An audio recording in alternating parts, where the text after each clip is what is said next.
हाय, आज बाजारातून आणल्यात कैऱ्या. तर चला बनवूयात लोणचं. तर इथं मी 5 किलो कैऱ्या आणलेल्या आहेत. सर्वात आधी त्या कैऱ्या पाण्यामध्ये बुडवून ठेवून दिल्यात. त्यानंतर लोणचं बनवण्यासाठी आपल्याला जो मसाला लागतो तो सर्व मसाला काढून घेतलात.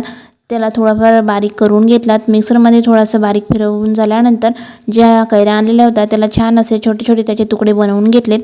आणि तुकडे बनवून झाल्यानंतर कैऱ्या स्वच्छ अशा धुवून सुकायला ठेवून दिल्यात.